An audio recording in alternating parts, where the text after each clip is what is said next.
बहुत दिनों बाद अच्छी गहरी नींद आई। सोकर उठ जाने पर हॉस्पिटल में हूँ, यह ध्यान में आने के लिए कुछ क्षण लगे।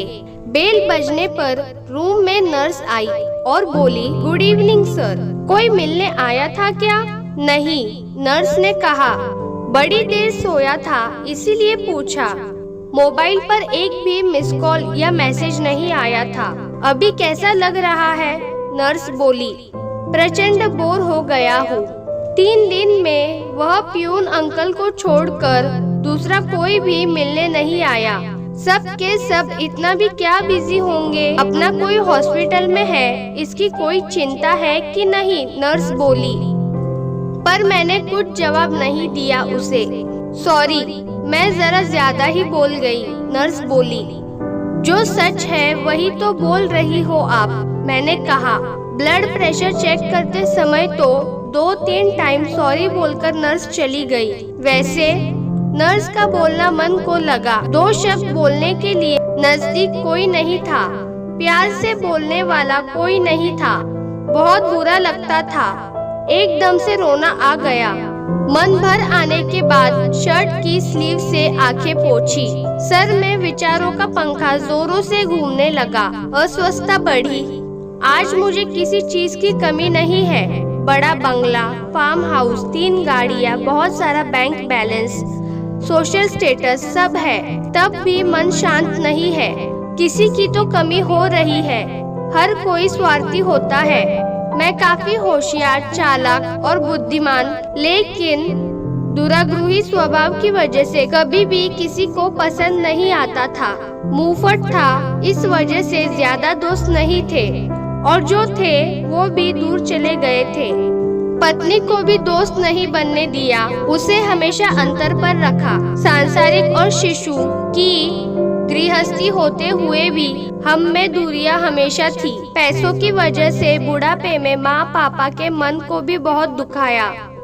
बड़े भाई को फंसाकर सारी संपत्ति खुद के नाम पर कर ली। इतना सब करने के बाद क्या मिला? ज्यादा पैसों के साथ विकृत समाधान और कांटे जैसे चुभने वाला अकेलापन। यह सब विचारों से सिर घूम रहा था। खुद पर बहुत गुस्सा आ रहा था। मन हल्का करने की इच्छा हो रही थी। पत्नी को फोन किया, पर डिस्टर्ब मत करो और कुछ चाहिए होगा तो मैसेज कर देना। ऐसा बोलकर उसने फोन काट दिया। जवानी के दिनों में भी साथ नहीं रहने वाले बेटे से बोलने का तो सवाल ही नहीं उठता। फोन नंबर देखते समय भैया के फोन नंबर पर नजर रुकी। अपनी पुरानी यादों में चला गया। भैया का नंबर डायल किया, पर तुरंत कट कर दिया। वजह हमारे बीच का ना बोलना। 3 साल पहले हमारा बहुत बड़ा झगड़ा हो गया था। उसके बाद बड़प्पन दिखाकर भैया ने सब कुछ भूलना चाहा, पर मेरा ईगो बीच में आ गया, इसलिए अब मुंह खोलने की हिम्मत नहीं हो रही थी। तब भी बोलने का मन हो रहा था। बाद में हिम्मत करके नंबर डायल किया और आंखें बंद कर ली। फोन उठाने के बाद भैया की आवाज आई, भैया मैं बोल रहा हूँ, अभी तक नंबर डिलीट नहीं किया तूने? छोड़, कैसा है तू? फोन क्यों किया? तभी मैं भैया को बोला, आपका गुस्सा समझ सकता हूँ भैया, बहुत गलत बर्ताव किया मैंने आपके साथ। मीठी मीठी बातें करके फंसाया आपको।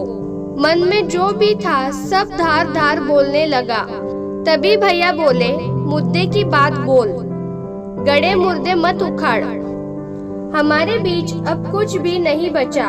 भैया ऐसा मत बोलो, मैं तो सिर्फ बोल रहा हूँ, आप तो गुस्सा हो गए। पैसों के कारण भटक गया था मैं भैया, भूल हो गई मुझसे, बंटवारा हो गया, अब कुछ भी बचा नहीं, मुझे माफ कर दो, मैंने बोला। पर भैया की तरफ से कुछ भी जवाब नहीं आया। मैं सुन रहा हूँ, बोल क्या काम था? भैया बोले, मुझसे पहाड़ इतनी भूल हो गई है भैया, तुझे कहा ना मुद्दे का बोल। भैया बोले, जो हुआ वह भूल जाओ भैया। मैंने कहा, ठीक है। भैया ने कहा, भैया बेमन से ठीक है बोले, पर मैं बहुत ज्यादा भावुक हो गया। तभी भैया बोले, तुम्हारा हो गया तो फोन रखता हूँ, आज तो स्पष्ट रूप से बोल, क्या हुआ? भैया ने कहा। तभी मैं बोला, हॉस्पिटल में अकेला पड़ा हूँ भैया। क्यों, क्या हुआ? भैया का आवाज एकदम से आया। बीपी बढ़ गई है, चक्कर आ रहे थे, इसीलिए भर्ती हुआ हूँ। मैंने कहा, डॉक्टर ने आराम करने के लिए कहा है। तभी भैया ने पूछा, साथ में कोई है क्या तुम्हारे?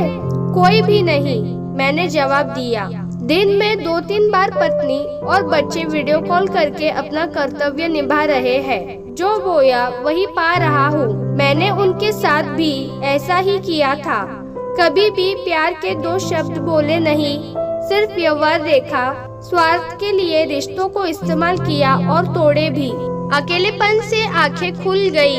मन भर आने से फोन कट कर दिया और अंधेरा करके बिस्तर पर पड़ा रहा।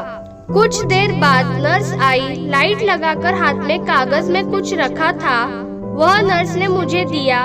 उसमें से मस्त खुशबू आ रही थी। जल्दी जल्दी उसे खोला तो उसमें भुनी हुई मूंगफली थी। वह देखकर बहुत खुशी हुई। जरूर भैया आए होंगे। कहाँ है भैया? मैं यही हूँ, कहकर भैया सामने आए। हम सगे भाई 3 साल बाद एक दूसरे से मिल रहे थे। दोनों के ही मन की विचित्र अवस्था हो गई थी। दोनों एक दूसरे की ओर एकटक देखे जा रहे थे। अपने आप मेरे हाथ उनके सामने जुड़ने लगे। गुस्सा साइड रखकर तुरंत मिलने के लिए आए भैया। मैंने कहा, क्या करूं? तुम्हारा फोन आने के बाद रहा नहीं गया। भैया बोले, जो हुआ सो हुआ, अभी उसका विचार मत करो।